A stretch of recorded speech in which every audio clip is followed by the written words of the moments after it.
Affirmations वो positive lines होती हैं जो अगर आप अपने आप से हमेशा बोलते हैं, जो आप अपने अंदर महसूस करते हैं, तो एक दिन आप भी वैसे ही बन जाते हैं। अगर आप 21 दिनों तक इस वीडियो में बताई गई बातों को ध्यान से हमेशा शांत बैठ करके सुनते हैं, तो आप अपनी लाइफ में वो सब कर पाएंगे जो आप करना चाहते हैं। क्योंकि आप कैसा सोचते हैं, इस बात का बहुत फर्क पड़ता है। आपके सपनों को पाने के लिए आपका हर एक विचार महत्वपूर्ण है। शांत जगह पर बैठकर हेडफोन्स लगाकर अब मेरी आवाज पर, मेरे विचारों पर और मेरे इमोशंस पर अपना ध्यान केंद्रित कीजिए।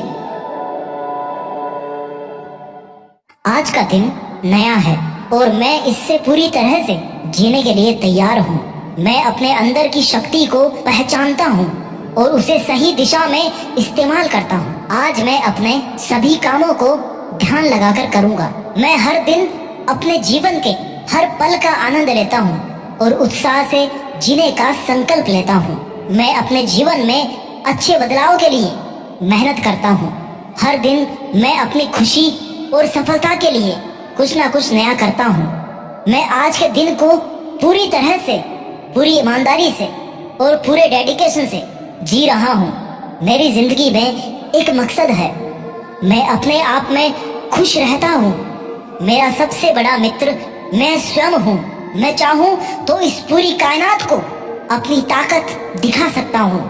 मैं चाहूँ तो हर वो काम कर सकता हूँ जो मैं करना चाहता हूँ।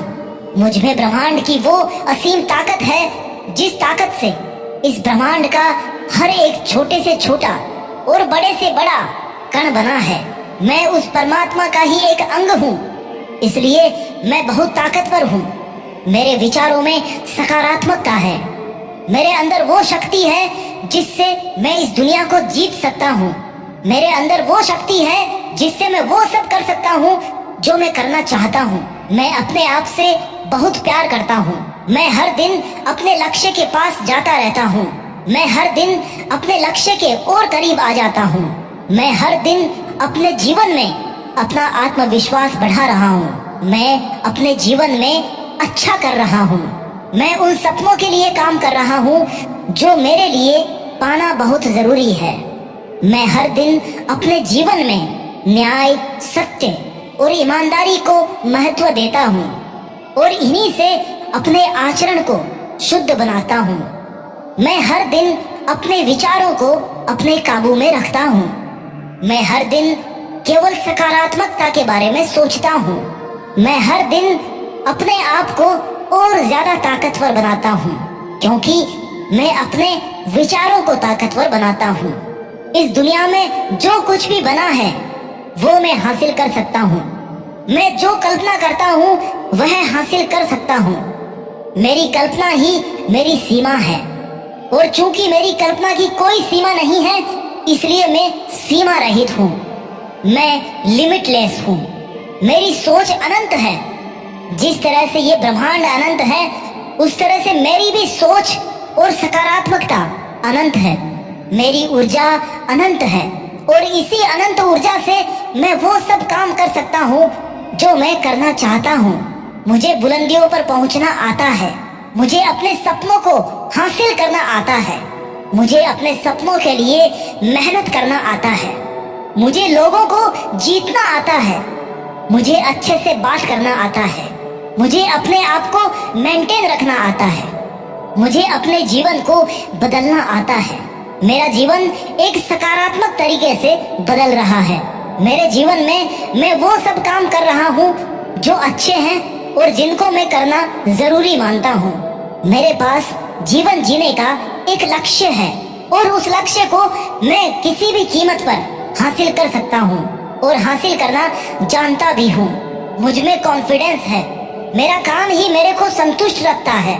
मेरा लक्ष्य ही मुझे हमेशा आगे बढ़ने के लिए, मेहनत करने के लिए मोटिवेट करता है। मैं अपने आप को मोटिवेट रखता हूँ। मैं अपने आप को सकारात्मक रखता हूँ। मैं अपने आप को इस दुनिया की नकारात्मकता से बचा के रखता हूँ। मेरे मन में हमेशा पॉजिटिव विचार रहते हैं, क्योंकि मैं हमेशा पॉजिटिव चीजों को ही जगह देता हूँ। मेरे लिए मेरा हर लक्ष्य पाना बहुत आसान है, क्योंकि मुझे अपने आप पर भरोसा है। मैं हर दिन अच्छा कर रहा हूँ। मैं हर दिन मन लगा करके मेहनत कर रहा हूँ। मेरा परिवार अच्छा है। मेरा स्वास्थ्य भी अच्छा है। इस दुनिया से पूरे रिश्ते मेरे अच्छे हैं। मेरा खुद से रिश्ता अच्छा है। मैं खुद के साथ जुड़ा रहता हूँ। मेरा खुद से जुड़े रहना ही मेरी सफलता के लिए सबसे ज्यादा जरूरी है। मेरा खुद से जुड़े रहना ही मेरी प्रसन्नता के लिए और मेरी संतुष्टि के लिए सबसे ज्यादा जरूरी है। मेरा खुद से जुड़े रहना ही मेरी जिंदगी के मकसद के लिए और मेरी जिंदगी के लिए जरूरी है। मेरे जीवन में केवल अच्छी बातों के लिए ही जगह है। मैं दूसरों की आलोचनाओं से बचकर रहता हूँ। मैं केवल खुद की अच्छाइयों पर भरोसा करता हूँ और दुनिया की हर बुराई में भी अच्छाई ढूंढने की कोशिश करता हूँ। मुझे सब कुछ समझ में आता है। मैं अच्छा हूँ। मैं पहले से बेहतर हूँ और बेहतर महसूस कर रहा हूँ और इसी तरह से मैं अपने आप को हर दिन बेहतर से बेहतर बनाते जा रहा हूँ। मुझे मेरी मंजिल को पाने के लिए खुद को बेहतर बनाना बहुत आवश्यक है। मैं आगे बढ़ता जा रहा हूँ। ओम शांति। ओम शांति। ओम शांति। ओम शांति।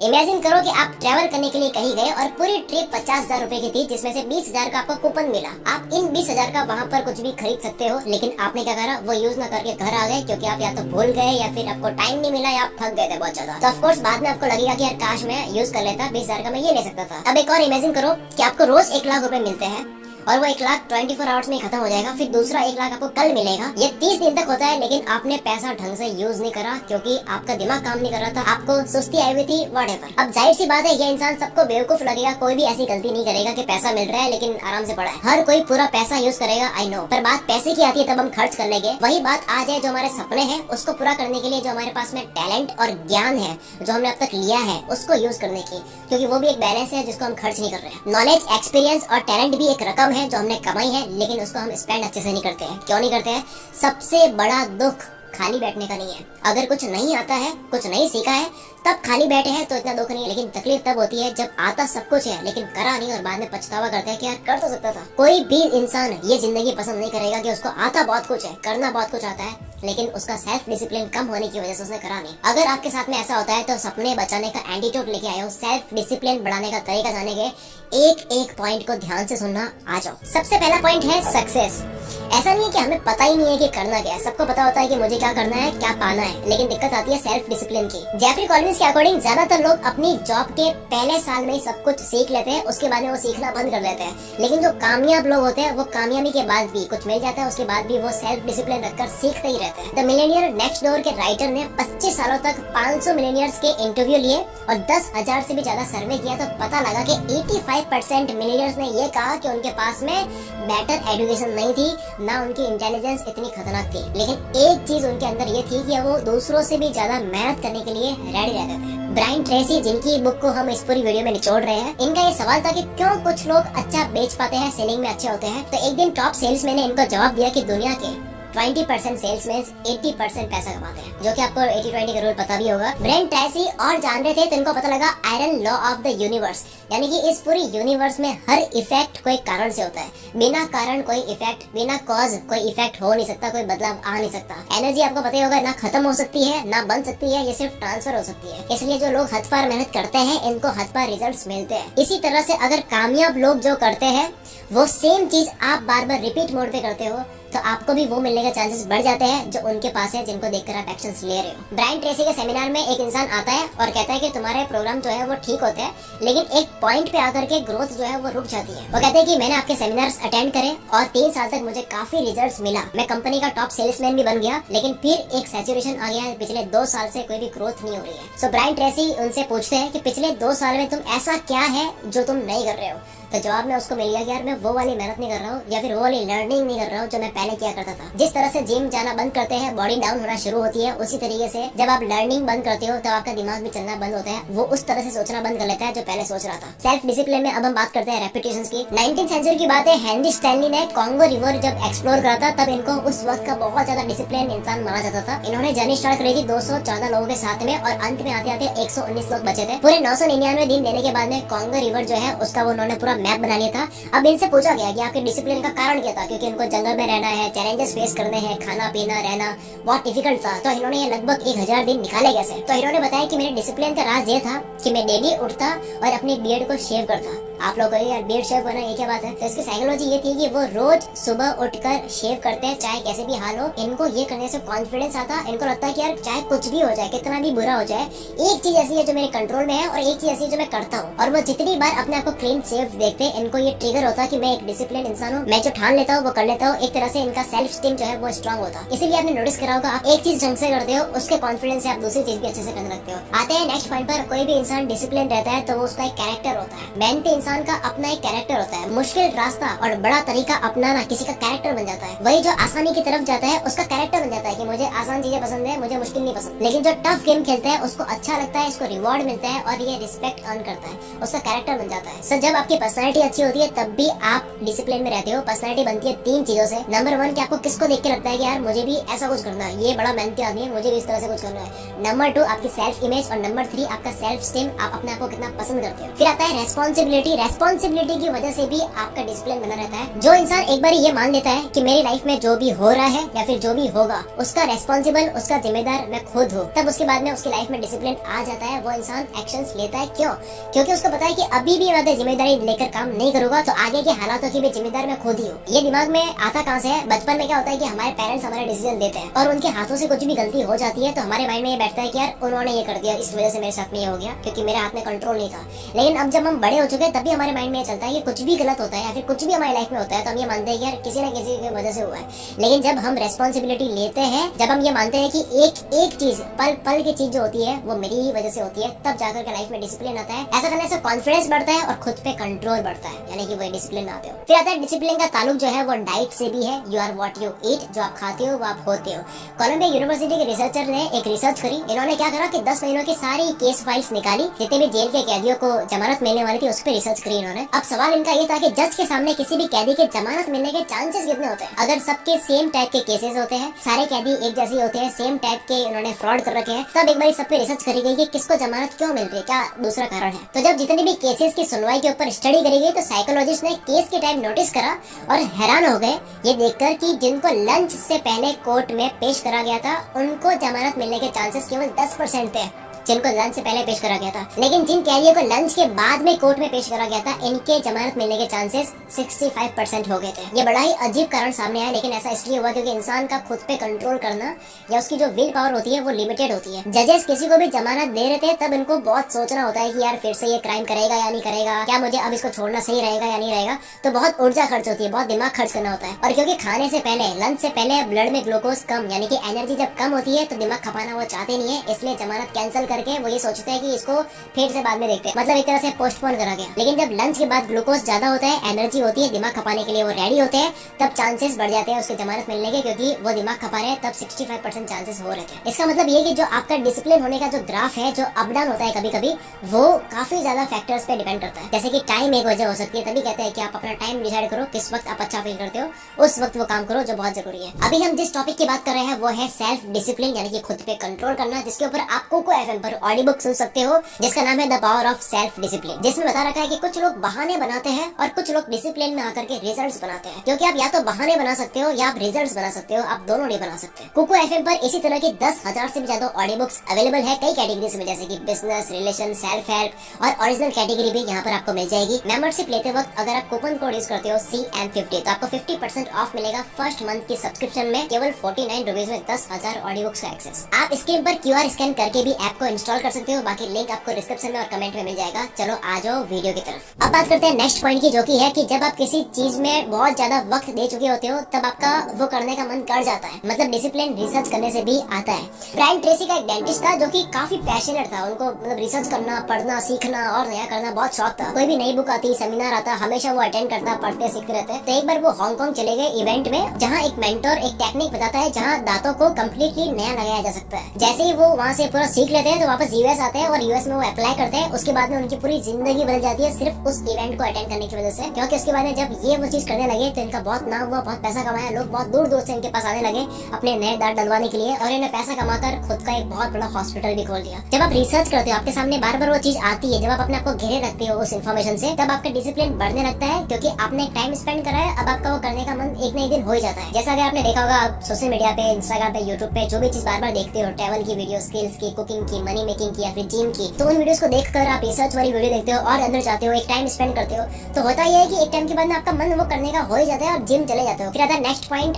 गोल्स। जो गोल आपको पाना है और अभी आप जहाँ पर हो उसके बीच में जो ब्रिज होता है ना, वो होता है सेल्फ डिसिप्लिन, अपना आप पे कंट्रोल। तो गोल्स तो बन जाते हैं लेकिन खुद पे कंट्रोल एक बहुत इंपॉर्टेंट चीज होती है। लेकिन केवल सेल्फ डिसिप्लिन हो लेकिन गोल्स ना हो, पता ही नहीं कहाँ मेहनत करनी है, तो वो भी सही नहीं है। क्योंकि आप उस टारगेट को कभी हिट कर ही नहीं पाओगे जो आपको दिख ही नहीं रहा कहाँ पे। एक सर्वे में पता लगा कि केवल 3% लोगों के पास ही लिखे हुए गोल्स होते हैं कि इनको क्या चाहिए, और ये जो 3% लोग होते हैं ये 97% लोगों से बहुत ज्यादा कमाते हैं, बहुत ज्यादा आगे जाते हैं। 2006 में USA में एक स्टडी करी गई, उन लोगों को सेलेक्ट करा गया जो न्यू ईयर रेजोल्यूशन ले रहे थे कि मैं अपनी जिंदगी बदल दूंगा, और इन लोगों को 2 कैटेगरीज में बांट दिया। एक कैटेगरी के लोग वो जिन्होंने न्यू रेजोल्यूशन लिया और लिखा भी, और एक वो जिन्होंने बस बातों में ले लिया लेकिन लिखा कहीं भी नहीं। पता ये लगा कि जिन्होंने नहीं लिखा था होशियारी में आकर के, इनमें से केवल 4% ही लोग ऐसे थे जो रेजोल्यूशन पर टिके हुए रहे, उसको कंप्लीट करा। लेकिन जिन लोगों ने गोल्स लिखे थे 44% चांसेस ज्यादा थे कि ये लोग उन पे टिके हुए रहे और कंप्लीट करा। कितना फर्क था? 1100% का फर्क। अब आप लोग देखिए लिखने से क्या हो रहा है, ऐसा इसलिए होता है क्योंकि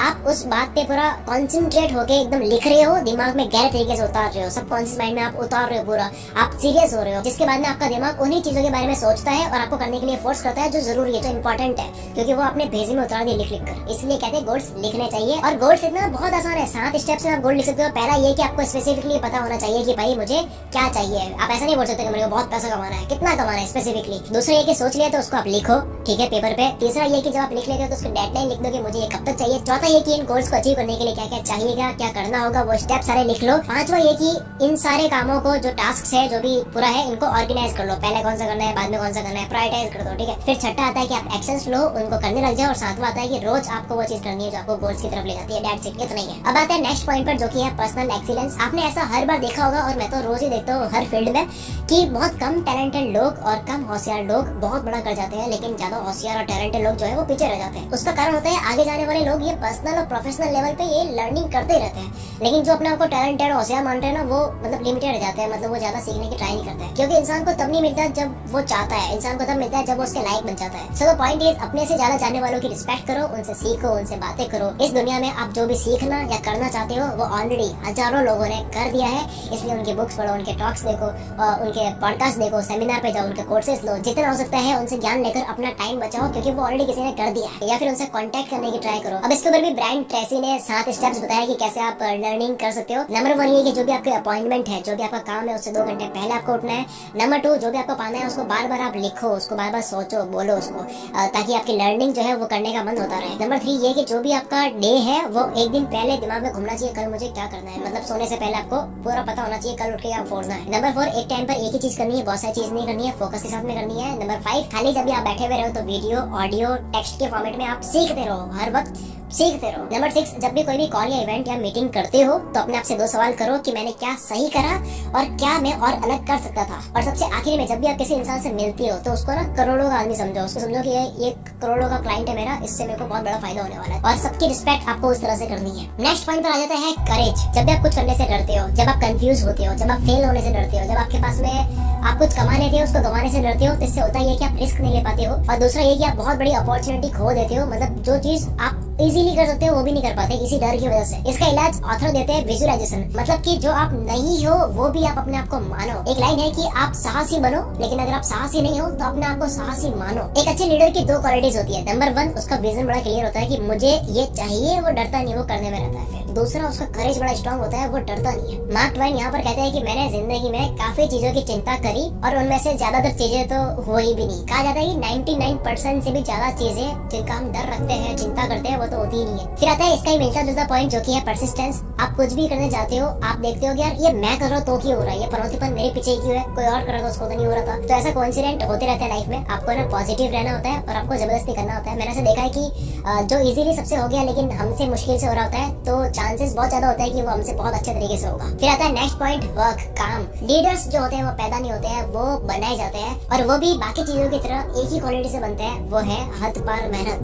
मेहनत एक प्राइस है जो आपको पे करनी होती है कुछ भी पाने के लिए, कुछ बनने के लिए। ये एक पेमेंट है। कंपनी के सीनियर एग्जीक्यूटिव से पूछा गया कि आप किसी भी एम्प्लॉय को हायर करते हो अपनी कंपनी में, तो इनके अंदर आप ऐसा क्या देखते हो जिससे आप उनको हायर करते हो? जिसका जवाब सारे सीनियर एग्जीक्यूटिव में से 85% ने यही कहा कि हम ये देखते हैं कि वो कितना अच्छे तरीके से काम की प्रायोरिटी को जानता हो कि पहले कौन सा करना है, बाद में कौन सा करना है, उसके बाद में वो कितना टाइम पे उसको डन कर देता है। बस इतना ही हम देखते हैं। द वन थिंग बुक में, जिसका हम एक बहुत खतरनाक एक वीडियो बनाएंगे इसके ऊपर, द वन थिंग के ऊपर, याद रखना। द वन थिंग बुक में ये लिखा हुआ है कि आपको 80% जो रिजल्ट होते हैं वो 20% काम से मिलता है, ये आपको पता होगा। लेकिन द वन थिंग बुक में ये लिखा हुआ है कि ये जो 20% है इसका भी 20% और पता करो, यानी कि माइक्रो लेवल पे पता करो कि और क्या इसके 20% है जो 80% रिजल्ट लाकर देता है। और इसी तरह से आपकी लाइफ में सिर्फ एक चीज वो बच जाती है जो बहुत ज्यादा जरूरी है, जिसकी वजह से बाकी चीज अपने आप हो जाती है। अब आते हैं सबसे आखिरी पॉइंट और सबसे इम्पोर्टेंट पॉइंट। अगर ये नहीं है तो आप डिसिप्लिन कभी नहीं रह पाओगे, जो कि है रीजन।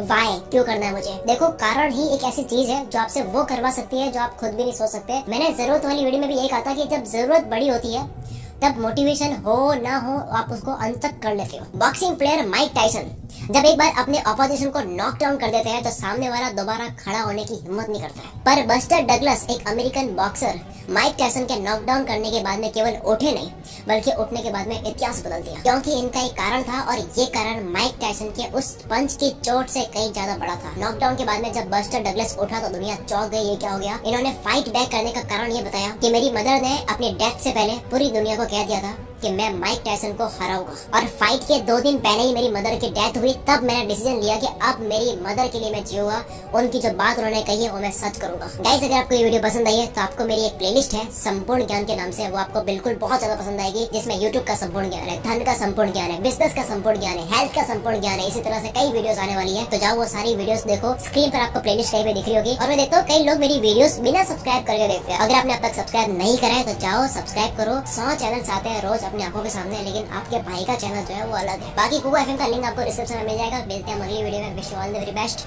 मैं शकील कुल मित्तल से आपके सपनों को सपोर्ट करता हूँ। हम सबकी जिंदगी में एक वक्त ऐसा आना ही आना है कि हमारे हाथ से वक्त चला जाएगा। हम अपनी पूरी जिंदगी को समराइज कर रहे होगे, देख रहे होगे कि हम ये कर सकते थे और ये हमने अच्छा करा, और उस वक्त हमारे दिमाग में जो समरी बन रही होगी वो इस बेस पे बनेगी जो आप यंग एज में करोगे। लेकिन बहुत लोगों के पास में नॉलेज, टैलेंट, अपॉर्चुनिटीज, वक्त, पैसा, बहुत कुछ होने के बाद भी वो नहीं कर पाते। उसका रीजन है, सबको पता है, खुद पे कंट्रोल ना होने की वजह से। और वो किससे कंट्रोल हो रहे हैं आप सबको पता है। फोन हो सकता है, इंटरनेट हो सकता है, और कोई एडिक्शन हो सकती है। इन सबको पता है कि एटॉमिक हैबिट्स क्या है। इन सबको पता है कि 1% बेटर बनने से आप अपनी पूरी जिंदगी को बदल सकते हो। इन सबको पता है कि केवल टाइम को मैनेज करने से कुछ नहीं होता है, लेकिन टाइम को मैनेज करने के बाद में हमारा दिमाग भी तो काम करना चाहिए, इसलिए माइंड मैनेजमेंट करना चाहिए। ये सारी टेक्निक और सब कुछ फ्री में लोगों ने सिखा दिया है, लेकिन देखने के बाद में अप्लाई नहीं हो रहा है। इन सबको पता है कि ज्ञान होना और ज्ञान को अप्लाई करना दोनों अलग है। आज इस वीडियो में हम अपनी जिंदगी का पूरा कंट्रोल पाने के ऊपर कुछ पॉइंट्स के ऊपर डिस्कस करेंगे। आते हैं पॉइंट नंबर 1 पे। रोज 1% बेटर बनने के लिए आपकी पहली हैबिट है ब्रेन डैमेज करने वाला जो फोन है, जो इंटरनेट है, उसके बारे में आप ये जानो। 2011 में डीएमसी पब्लिक हेल्थ के एक आर्टिकल के अकॉर्डिंग उन्होंने बताया कि चाइना के बच्चे बहुत ज्यादा इंटरनेट यूज करने की वजह से उनकी फिजिकल एनर्जी और इम्यूनिटी काफी कम हो रही है और इन यूजर्स का मूड बहुत ज्यादा खराब रहता है बिकॉज ऑफ दिस एडिक्शन। और इस चीज को देखते हुए चाइना पहली ऐसी कंट्री बन गया जिसने इंटरनेट एडिक्शन को बहुत भयंकर बीमारी कहा है।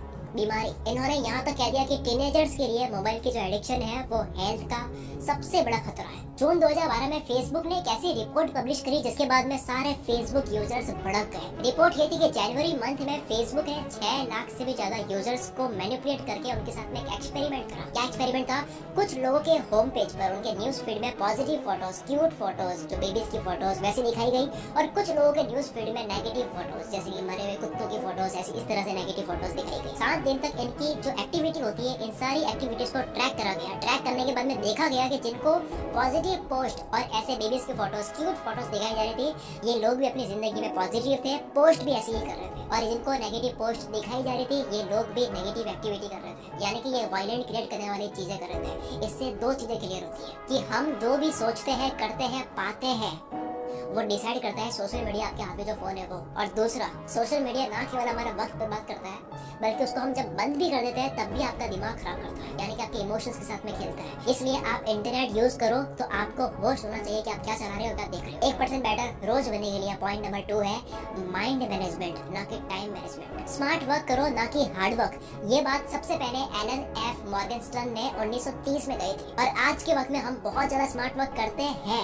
हमारे सामने टेक्नोलॉजी है, ऑटोमेशन है, टूल्स है, इन्फॉर्मेशन है, इन्वेंशंस है। जितना ऑटोमेशन और जितना डेटा आज हमारे पास में है, पहले कभी नहीं हुआ था। लेकिन इतने सैकड़ों घंटों के काम को कुछ ही घंटों में कर देने के बाद भी आज के वक्त में इंसान के पास में वक्त नहीं है। पहले था फिर भी, यानी कि आप कितने ही ऑटोमेशन में चले जाओ, आपके पास में कभी वक्त नहीं रहेगा अगर आप माइंड मैनेजमेंट नहीं सीखते हो। इसका इलाज है आप टाइम नहीं, माइंड मैनेज करो। अगर आपका माइंड मैनेज है तो आप प्रोडक्टिवली बहुत कम टाइम में बहुत कुछ कर दोगे। और अगर आपका माइंड मैनेज नहीं है, आपके पास में कितना ही वक्त होगा उसमें भी कुछ नहीं कर पाओगे। Father of scientific management Frederick Taylor ने एक एक्सपेरिमेंट किया जिसमें इन्होंने फैक्ट्री के जो वर्कर है, इनकी प्रोडक्टिविटी को टाइम के साथ में ट्रैक करा। इन्होंने काउंट करा कि फैक्ट्री के वर्कर जो है वो आयरन की एक चीज को दूसरी जगह जब ले जाते हैं तो इनको कितना टाइम लगता है। फिर इन्होंने एक स्मार्ट तरीका बताया कि अगर आप इस तरह से लेके जाते हो, इस तरह से मूव करते हो, इस तरह से अगर उठाते हो, रखते हो, तो आप काफी कम टाइम में ज्यादा माल वहाँ पे रख पाओगे। और वो पहले से भी कम टाइम में रख भी पा रहे थे, अच्छा काम कर पा रहे थे। लेकिन इसमें एक लिमिटेशन थी कि वो पूरे दिन फिर भी सेम आउटपुट नहीं निकाल पा रहे थे। जैसे कि अगर वो पहले 10 मिनट में 5 सामान यहाँ से वहाँ रख पा रहे हैं प्रोडक्टिव तरीके से, और वो सेम तरीके से दूसरे 10 मिनट में काम करे तो वो केवल 4 ही रख पा रहे हैं, जिसका परफॉर्मेंस कर्व ग्राफ आप स्क्रीन पर देख सकते हो। इससे ये सीखने को मिलता है कि चाहे कोई भी काम हो, कितना ही स्मार्ट काम हो, एक टाइम के बाद में प्रोडक्टिविटी और क्रिएटिविटी कम होने लग जाती है। आप शुरू में जो कर पाते हो बाद में नहीं कर पाते हो। आपने देखा कोई मूवी होती है, कोई बुक होती है, उसका पहला पार्ट बहुत धमाकेदार जाता है, लेकिन जब भी उसका सेकंड पार्ट आया सही से नहीं चलाया। रीजन ये था कि वो प्रोडक्टिविटी उस राइटर की जो पहले थी वो अब नहीं आ पाई। The fault in our star book काफी ज्यादा लोगों ने पढ़ी, पसंद आई। देव बेचारा मूवी भी इसी बुक के बेस पर है। लेकिन इस बुक के ऑथर जॉन ग्रीन ने एक और बुक लॉन्च करने का सोचा, एन एबंडेंस ऑफ कैथरीन्स, जिसको लोगों ने पसंद बिल्कुल नहीं करा। अमेज़न पर घटिया रिव्यू दिए। आदमी वही है, नॉलेज वही है, काम आता है, सब आता है, सिर्फ प्रोडक्टिविटी के हिलने की वजह से उसने आउटपुट गलत दे दिया। मैंने जब किसी चली हुई वीडियो का सेकंड पार्ट बनाने की कोशिश करी है कि यार इसका सेकंड पार्ट बनाते हैं वो भी चलेगा, वो तब कभी नहीं चला। मेरी किसी भी वीडियो का पार्ट 2 कभी सक्सेसफुल नहीं हुआ। रीजन सिंपल था, जो पार्ट 1 के वक्त में प्रोडक्टिविटी और जो ओरिजिनल थॉट था वो पार्ट 2 में नहीं था, क्योंकि पार्ट 2 मैंने बनाया इसलिए था कि मुझे फिर से चलानी है, लेकिन पार्ट 1 दिल से निकला था। बात चल रही है रोज बेटर बनने की। आप बेटर बनते हो जब आप रोज अपने ऊपर काम करते हो।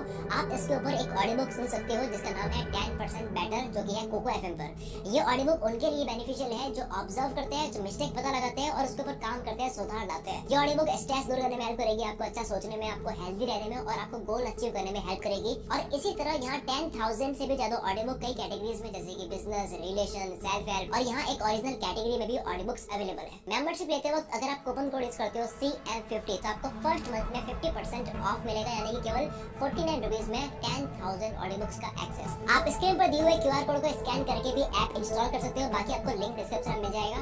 आ जाओ वीडियो की तरफ। 1% डेली बेटर बनने के ऊपर हमारा एक और पॉइंट है जो कि बहुत इंपॉर्टेंट है, धीमी आंच वाला बदलाव। रोज 1% बेटर बनना है। जैकब रीज बड़ी कमाल की बात कहते हैं। वो कहते हैं कि जब भी मैं डिप्रेस्ड होता हूँ एक बात याद करता हूँ, मैं उस इंसान को याद करता हूँ जो पत्थर को हथौड़े से मारता है, वो 100 बार मारता है, दिखाई नहीं देता है, नजर नहीं आता कि पत्थर टूट रहा है, लेकिन वो 101वीं बार में जब मारता है तो टूट जाती है। वो आखिरी एक मार की देरी होती है, लेकिन वो उससे पहले जितनी बार हथौड़े मारता है वो पत्थर टूटता नहीं है। ठीक इसी तरह जब भी आप टेंशन करते हो, कुछ भी नेगेटिव सोचते हो, तो धीरे धीरे काम कर रहा होता है, आपको दिखता नहीं है, लेकिन एक वक्त के बाद में कुछ खराब हो जाता है। सेम इसी तरह आपको आपके जीवन में कुछ भी मिलता है या आपके हाथ से जाता है, उसकी वजह होती है कि वो धीमी आंच में काम कर रहा होता है, धीरे धीरे वो हो रहा होता है, आप ही कर रहे हो वो सब कुछ, और वो एक दिन या तो चला जाता है या आ जाता है, जैसा हमने काम करा है।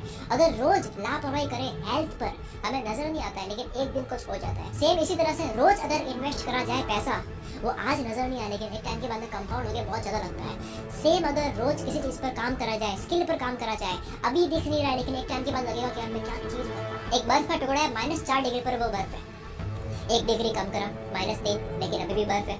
1 डिग्री और कम करा -2, अभी भी बर्फ है, कुछ फर्क नहीं आ रहा है। -1 अभी भी कोई फर्क नहीं है, लेकिन -1 से सिर्फ 1 डिग्री और चेंज करते हैं 0 पे, वो पिघलने लग जाता है। लेकिन ये जो -1 से 0 करा गया है ना, इससे पहले काफी ज्यादा छोटे छोटे बदलाव करेंगे। हर रोज 1% बेटर बनना या नीचे करना चमत्कार है। ना एफर्ट्स की जरूरत है, ना विल पावर की जरूरत है, ना डिसिप्लिन की जरूरत है, कुछ भी करने की जरूरत नहीं। 1% बेटर होना है जो आपको करना है। आप अगर किसी भी चीज में रोज 1% बेटर होते हो, इसका मतलब ये है कि आप पूरे साल में 37 टाइम्स बेटर होते हो। कोई भी स्किल, कोई भी पैसा, कुछ भी। और अगर आप 1% रोज नीचे गिरते हो, तो अभी आप जहाँ पर हो उसका आपके पास में 1 साल के बाद में 0.03% रह जाएगा। इतने नीचे गिर जाओगे। रोज 1% आपको भी बेटर बनना है, और आपकी बातों में भी लगना चाहिए कि ये बंदा बदल रहा है, इसलिए बात करने की कला सीखते हैं। मेरी एक वीडियो भी इसके ऊपर, मेरे भाई और आपके फेवरेट यूट्यूबर मुदस्सिर खान ने ये बुक पर एक वीडियो बनाई कि इसके बाद आप और बताओ नहीं कहोगे।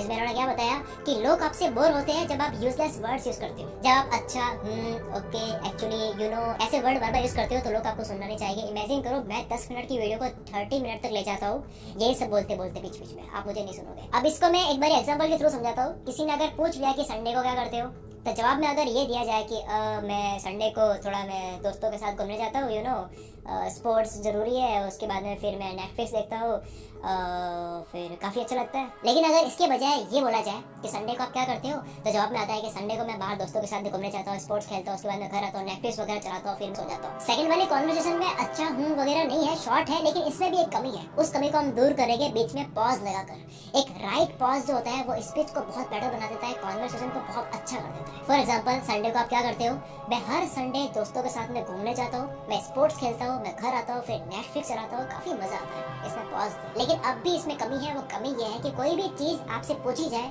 तो आप 2 तरह से जवाब दे सकते हो। एक तो ये कि उसका आप जवाब दे दो, आप कॉन्वर्सेशन आगे बढ़ाना नहीं चाहते हो। दूसरा है कि आप उसमें थ्रेड ऐड कर दो कि आप और आगे कॉन्वर्सेशन को बढ़ाना चाहते हो। थ्रेड में वैसे बात करने की कला वीडियो में अच्छे से बता रखा है। जैसे इसी एग्जाम्पल को लेते हैं, संडे को आप क्या करते हो, संडे को मैं थोड़ा सा बाहर दोस्तों के साथ में घूमने जाता हूँ, फिर मैं स्पोर्ट्स खेलता हूँ, बड़ा मजा आता है, फिर मैं घर आता हूँ और मैं नेटफ्लिक्स चलाता हूँ और काफी अच्छा लगता है। वैसे आप क्या करते हो संडे में? एक क्वेश्चन ऐड हो गया। या फिर आप ये ऐड कर सकते हैं कि नेटफ्लिक्स पर कुछ ढंग का देखने लायक तुम्हें पता हो तो बताओ ना। या फिर आप ये कह सकते हो कि यार हम संडे को जाते हैं, तू भी चलता हो तो आजा। इस तरह से आपकी कॉन्वर्सेशन एंड नहीं होगी जिनके साथ में एंड करना नहीं चाहते हो। लेकिन इसका मतलब ये नहीं है कि आपको चेपू बनना है, आपको चिपक जाना है, क्योंकि अब अगला पॉइंट हमारा ये है, जिन लोगों में बात करने की कला होती है उनको पता होता है कि कब बात आगे बढ़ानी है, किस में डीप जाना है और कहाँ बात रोक देनी है, कहाँ अपने स्कैर्सिटी क्रिएट करनी है, जो कि मैंने हर बार बताया। टोनी लिटिल फिटनेस गुरु अपने इक्विपमेंट सेल करके काफी अच्छा कमा रहे थे, ऑलरेडी छाप रहे थे, लेकिन इनकी लाइफ में एक मार्केटर आते हैं कोलिंस जॉर्ज, जिसने कुछ नहीं करा, एडवर्टाइजिंग के अंदर कुछ लाइंस चेंज कर दी और इनकी सेल्स 10 गुना बढ़ गई। सिर्फ लाइन चेंज करी। क्या थी? टोनी लिटिल अपनी एडवर्टाइजिंग में पहले लिखते थे कि हमारे ऑपरेटर्स आपकी कॉल का वेट कर रहे हैं, इस नंबर पर कॉल करें, जिसे फेमस मार्केटर कोलिंस जॉर्ज ने बदलवा कर ये करवा दिया कि अगर हमारे ऑपरेटर्स बिजी है और कॉल ना ले पाए तो आप दोबारा भी कॉल करके ट्राई कर सकते हो। अगर आप कोई मित्र के सब्सक्राइबर्स हो तो आपने साइकोलॉजी पकड़ ली होगी। पहला सेंटेंस ये कहता है कि हमारे टेलीकॉलर्स जो है फ्री बैठे, हमारी टीम फ्री बैठे, हमारे पास ना धंधा नहीं आ रहा है, हमारे पास में इतने कस्टमर्स नहीं है। और दूसरा सेंटेंस ये बता रहा है कि हमारे टेलीकॉलर्स बिजी है, हमारे पास में बिजनेस है, हमारे पास में कस्टमर्स है, लोग हमें चूज कर रहे हैं, हम बिजी है और लोग हमेशा उसी रेस्टोरेंट के पास जाते हैं जहाँ भीड़ होती है। इसलिए दूसरे वाले सेंटेंस को पढ़कर ज्यादा लोग कॉल कर रहे थे, खरीद रहे थे, उनको लग रहा था कि कहीं ये भी ना चला जाए जो अभी बेच रहे हैं। यही सेम मार्केटिंग के अंदर नहीं बल्कि हर जगह अप्लाई होता है। इसलिए आपको पता होना चाहिए, स्मार्टनेस आपके अंदर ये होनी चाहिए कि कब आपको अपना लेवल मेंटेन करना है और कब किससे कितनी बात करनी है। एक डिस्क्लेमर दे देता हूँ वरना बहुत बड़ा नुकसान हो जाएगा। वो ये कि जो भी आपसे प्यार करते हैं, जो आपके फैमिली फैमिली मेंबर्स है, जो आपके करीबी दोस्त है, उनके ऊपर ये चीजें अप्लाई नहीं करनी। Thank you so much guys, मिलते हैं हम अगली वीडियो में। Wish you all the very best. Koko FM का लिंक आपको डिस्क्रिप्शन में मिल जाएगा। मैं शकील कुल मित्र से आपके सपनों को सपोर्ट करता हूँ। दोस्तों, एक होता है अकेले रहना और एक होता है अकेले रह करके अकेला फील करना। भले ही हमारी टेक्नोलॉजी बहुत ही एडवांस हो चुकी हो, हम चांद तक क्यों ना पहुंच गए हो, लेकिन हमारा सबकॉन्शियस माइंड उस रफ्तार से डेवलप नहीं हो पाया है। उसे आज भी यही लगता है कि जिस तरह हमारे लिए पहले ग्रुप में रहना जरूरी था, क्योंकि अगर ग्रुप में नहीं रहेंगे तो जानवरों का शिकार नहीं कर पाएंगे, बल्कि खुद जानवरों का शिकार बन जाएंगे। और इसी वजह से हमारा ब्रेन आज भी अकेलेपन को डेंजर का साइन मानता है। साइंटिस्ट ने एक बार एक एक्सपेरिमेंट किया और उसमें लोगों से पूछा गया कि आप अपने नेगेटिव थॉट्स के साथ में 15 मिनट अकेले रहना पसंद करेंगे या फिर एक बिजली का झटका। और रिजल्ट जानकर आपको हैरानी होगी कि 67% मैन ने और 25% वुमेन ने बिजली के झटके को चुना। लोग खुद के साथ 15 मिनट अकेले नहीं रह सकते। जिन विचारों के साथ उन्हें पूरी जिंदगी बितानी है, उनके साथ वो 15 मिनट अकेले नहीं रह सकते। लेकिन हम यहाँ पर बात कर रहे हैं अकेले रहने की। जंगल का राजा शेर ज्यादा टाइम अकेले रहना पसंद करता है। उसकी जिंदगी में ऐसी बहुत सी सिचुएशन आती है जहाँ पर उसे भेड़ियों का झुंड घेर लेता है। उस वक्त वो ना तो अकेला फील करता है और ना ही वो कमजोर फील करता है। उसे पता होता है कि इन सब के लिए तो मैं अकेला ही काफी हूँ। और आप ये बात जान लो कि ग्रुप हमेशा फॉलोअर्स का होता है, लीडर अकेला ही लीड करता है। शेर अकेला किसी मजबूरी के कारण नहीं रहता, बल्कि वो अपनी चॉइस से अकेला रहता है। इस दुनिया के ज्यादातर हाईली सक्सेसफुल लोग इंट्रोवर्ट है। इंट्रोवर्ट यानी कि वो लोग जिन्हें अकेले रहना पसंद होता है, जो लोगों में जाना पसंद नहीं करते। बिल गेट्स, जो कि माइक्रोसॉफ्ट के को फाउंडर है, 7 दिन के लिए बिना किसी टेक्नोलॉजी के अपने फ्रेंड्स एंड फैमिली से दूर रहकर अकेले रहते हैं। और इसका रीजन वो ये बताते हैं कि इससे उनकी क्रिएटिविटी बढ़ती है, उनके माइंड में नए नए आइडियाज आते हैं और अपनी लाइफ के कई सारे बड़े बड़े डिसीजन उन्होंने इसी दौरान लिए हैं। और ये सभी लोग किसी मजबूरी की वजह से अकेले नहीं रहते, ये अपनी चॉइस से अकेले रहते हैं, क्योंकि उन्हें पता होता है कि एक अकेला इंसान कुछ भी कर सकता है। अकेले रहने के 4 ऐसे फायदे मैं आपको बताऊंगा, जिन्हें समझने के बाद में आप भी अकेले रहना पसंद करोगे। पहला पॉइंट है गोस्ट क्रिएटिविटी।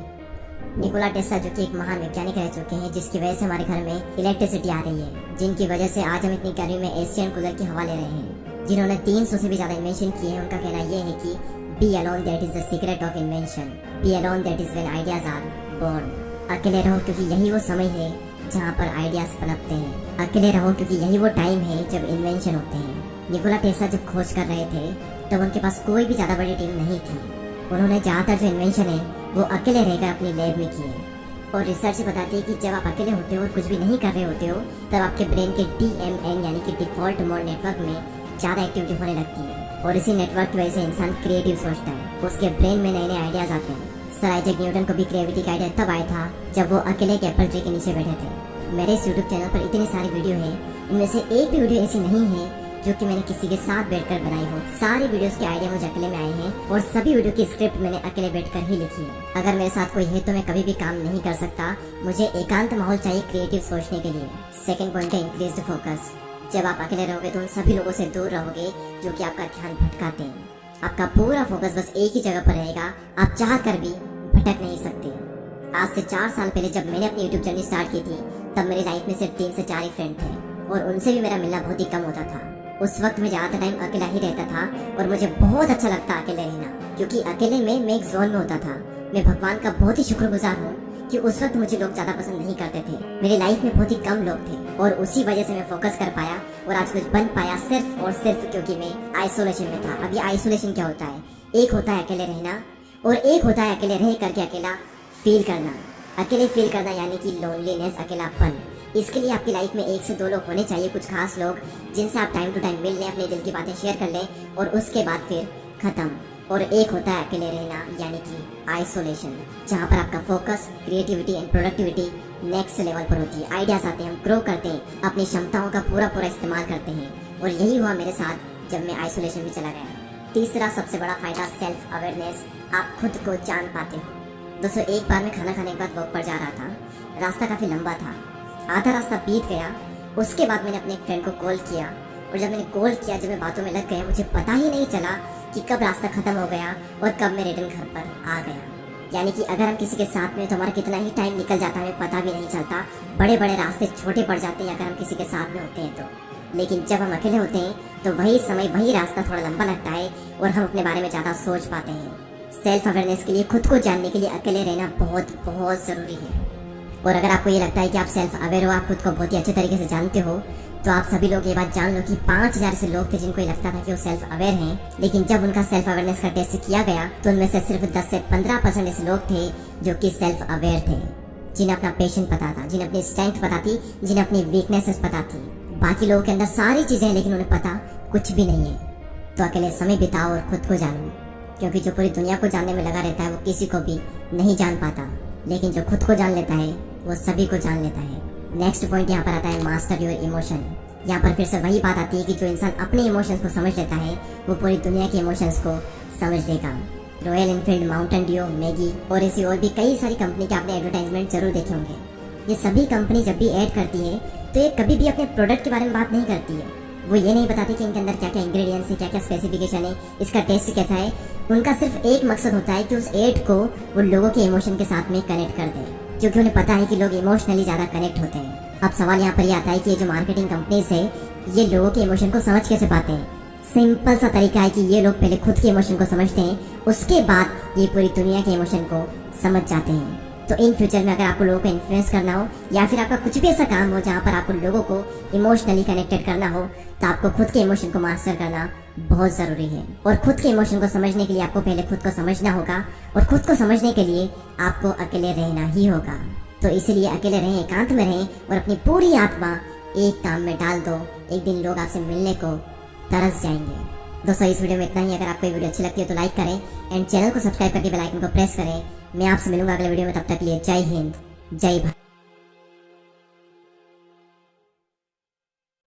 नफरत की एक बात बहुत अच्छी है, ये मोहब्बत की तरह झूठी नहीं होती।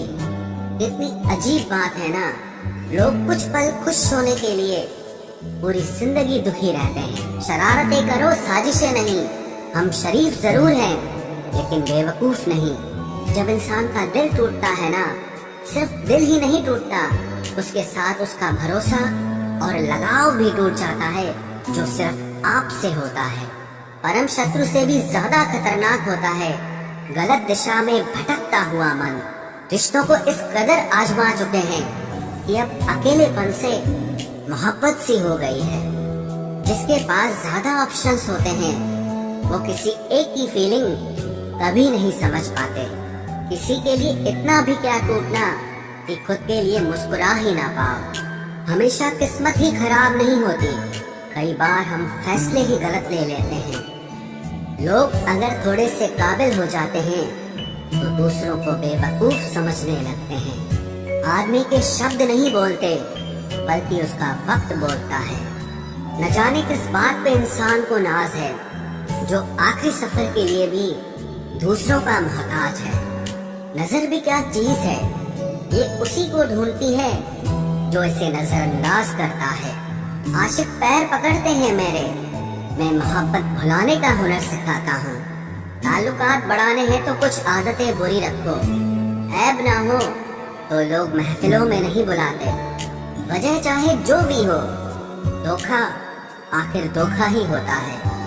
रिश्तों की खूबसूरती एक दूसरे की बात समझने में है। खुद जैसा इंसान तलाश करोगे तो अकेले रह जाओगे। दूरियां मायने नहीं रखती जब दिल एक दूसरे से वफादार हो। आज के जमाने में ज्यादा अच्छा होना बिल्कुल भी अच्छा नहीं है। गिराने वाले अगर अपने हों तो संभलने में बहुत वक्त लगता है। आज के जमाने में लोग आपकी कदर तब करते हैं जब उनको आपकी जरूरत होती है। खुश रहना सीखो, इससे पहले कि उदास रहना आपकी आदत बन जाए। कोई अगर आपसे कहे कि आप बदल गए हो तो 95% चांसेस ये हैं कि आपने सिर्फ वो चीजें करनी बंद कर दी हैं जो उन्हें आपसे चाहिए थी। बाकी आप में कुछ नहीं बदला।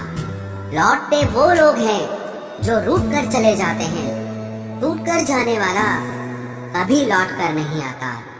कुछ लोग हमारा दिल रोज दुखाते हैं, लेकिन फिर भी हम उनसे बात करके खुश हो जाते हैं। जो अपनों के सताए होते हैं, अपनों के ठुकराए होते हैं, वो बहुत कठोर हो जाते हैं, दिल से भी और बोली से भी। उम्मीद तकलीफ तो बहुत देती है, पर न जाने क्यों इस दिल को फिर भी उम्मीद रहती है। बनावटी रिश्तों से कई गुना बेहतर है कि आप अकेले ही रहना सीखो। मोहब्बत और नफरत कहने को तो दो मामूली शब्द हैं, लेकिन यही दो शब्द इंसान को भगवान भी बना सकते हैं और शैतान भी बना सकते हैं। समय बताने वाले तो बहुत मिलेंगे, लेकिन समय पे काम आने वाले बहुत कम मिलेंगे। तूफान का आना भी जरूरी है जिंदगी में, अभी तो पता चलता है कि कौन हाथ पकड़ता है और कौन साथ छोड़ता है। मैंने हर किस्म के लोग देखे हैं अपनी जिंदगी में, मदद लेकर शुक्रिया बोलने वाले भी और मदद लेकर बेवकूफ बोलने वाले भी। वक्त से पहले मिली चीजें अपना मूल्य खो देती हैं और वक्त के बाद मिली चीजें अपना महत्व खो देती हैं। मुझे ना झुकने का शौक है ना झुकाने का शौक है, कुछ एहसास दिल से जुड़े हैं, बस उन्हें निभाने का शौक है। दिखते तो यहाँ सभी इंसान हैं, बस फर्क इतना है कि कुछ जख्म देते हैं और कुछ जख्मों को भरते हैं। फिर से उसी मोड़ से शुरू करनी है जिंदगी, जहाँ सारा शहर अपना था और तुम अजनबी थे। जब आप बोलते कम और सुनते ज्यादा हो तो आप लोगों को ज्यादा पसंद आने लगते हो। अरे मन होना चाहिए किसी से बात करने का, वक्त तो अपने आप मिल जाता है। जिंदगी में पछताना छोड़ो, बल्कि कुछ ऐसा करो कि आपको छोड़ने वाला पछताए। समय और शब्द दोनों का उपयोग लापरवाही से मत करो, ये दोनों ना दोबारा आते हैं ना दोबारा मौका देते हैं। ऐसे लोगों से संभल कर रहना जो आपके सामने आपके साथ हैं और आपके पीछे आपके खिलाफ हैं। कभी कभी समझ नहीं आता कि अच्छे इंसान के साथ किस्मत हमेशा बुरा खेल क्यों खेलती है। प्यार करना एक कला है और ये प्यार कभी मत करना, ये मेरी सलाह है। इतने अफसोस की बात है, जब कहीं वफादारी का जिक्र होता है तो हम इंसान कुत्तों की मिसाल देते हैं। ना हक दो किसी को इतना कि आपको तकलीफ हो जाए और ना वक्त दो इतना किसी को कि उसको गुरूर हो जाए। करेले से कड़वे लोग कई बार मुसीबत में काम आ जाते हैं और शक्कर से मीठे लोग वक्त पर अक्सर धोखा दे जाते हैं। जिन्हें आपके दर्द का एहसास ही ना हो, उनसे शिकायत करना बिल्कुल बेकार है। जिंदगी कितनी भी बुरी क्यों ना हो, जब तक कोई अपना साथ देता है तब तक सब अच्छा लगता है। हर इंसान की दो कहानियां होती है, एक वो जो सबको सुनाता है और दूसरा वो जो सबसे छुपाता है। मौन सबसे अच्छा जवाब है उस इंसान के लिए जो आपके शब्दों का मोल नहीं समझता है। जीवन में आप अपने आप को मजबूत बनाइए, दूसरों के भरोसे बैठे रहना आपको बर्बाद कर देगा। मेरा गुस्सा और मेरा प्यार सिर्फ उन लोगों के लिए है जिन्हें मैं अपना समझता हूँ। लोग हमेशा उसे खोने से डरते हैं जो उनका होता ही नहीं है। जिंदगी में चाहे आप 10 बार फेल हो जाओ या 100 बार फेल हो जाओ, पर कसम खा लो कि अपनी जिंदगी में आम आदमी बनकर नहीं जीना है। प्रेम बहुत दुर्लभ है, उसे पकड़ कर रखो। क्रोध बहुत खराब है, उसे दबा कर रखो। डर बहुत भयानक है, उसका सामना करना सीखो। टेंशन, डिप्रेशन और बेचैनी इंसान को तभी होती है जब वो खुद के लिए कम और दूसरों के लिए ज्यादा सोचता है। सब्र करना दुनिया के सामने रोने से कहीं बेहतर है। लोग कहते हैं कि दर्द बताने से कम होता है, मगर यहाँ जिसे अपना दर्द बताओ वही मजा लेता है। सबको अच्छा समझ लेना ये मेरी सबसे बुरी आदत है। आपके पास बस पैसा होना चाहिए, क्योंकि भावनाओं की यहाँ किसी को कोई कदर नहीं है। जो व्यक्ति अपने पास होने वाली चीजों से संतुष्ट नहीं है, उसे भविष्य में मिलने वाली चीजों से भी कभी संतोष नहीं होगा। दूसरों को अगर अपनी जिंदगी में कीमती बनाओगे तो आप खुद उनकी जिंदगी में सस्ते हो जाओगे। आप अपनी सेल्फ रिस्पेक्ट जितनी गिराओगे, लोग आपको उतना ही और मजबूर करेंगे। बुरा वक्त आपको कमजोर नहीं बल्कि चैंपियन बनना सिखाता है। बस यही फर्क है हम दोनों में। वो हमें फुर्सत में याद करते हैं और हमें उनकी यादों से फुर्सत नहीं मिलती। वो तुम नहीं, मेरी उम्मीदें थी जिसने मेरा सबसे ज्यादा दिल दुखाया था। प्यार वादों से नहीं, एहसास से कायम रहता है। खुश दिखने की जबरदस्ती में इंसान और भी ज्यादा उदास हो जाता है। अब तो मजहब कोई ऐसा भी चलाया जाए जिसमें इंसान को इंसान बनाया जाए, चाहे कोई कितना भी आपका अपना हो, लेकिन सबसे पहले वो अपना फायदा ही देखता है। अक्सर गुम हो जाया करते हैं पुराने रिश्ते एक नए रिश्ते में बन जाने के बाद। कुछ लोग झूठ भी इतने विश्वास के साथ बोलते हैं कि आप पहचान ही नहीं पाते कि वो इंसान आपसे झूठ बोल रहा है। लोगों को आपकी कदर तब होती है जब बहुत देर हो चुकी होती है। विश्वास जीतने में तो पूरी जिंदगी लग जाती है, लेकिन उसे तोड़ने के लिए एक पल ही काफी होता है। बदलना तो तय है, हर चीज बदलती है। किसी का दिल बदल जाता है और किसी के दिन बदल जाते हैं।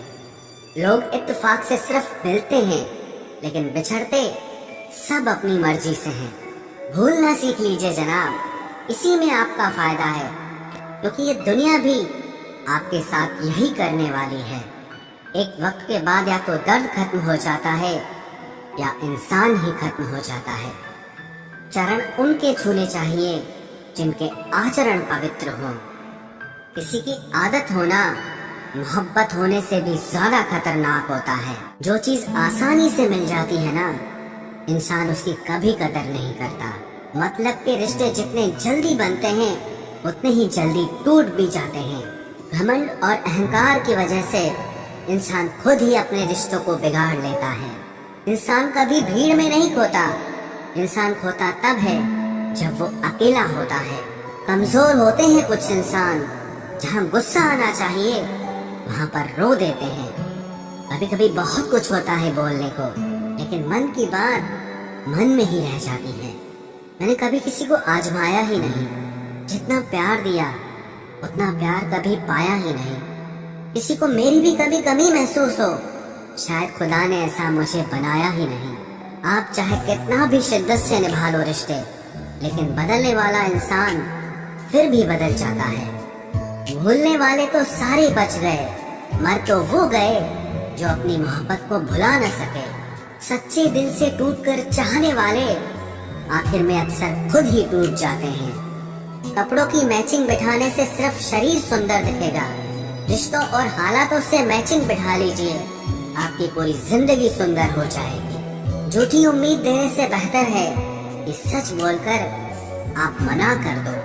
जिंदगी में गलत फहमी रखना गलती करने से ज्यादा खतरनाक होता है। अगर आप खुश रहना चाहते हो तो अपनी जिंदगी के फैसले अपनी परिस्थितियों को देख कर लें।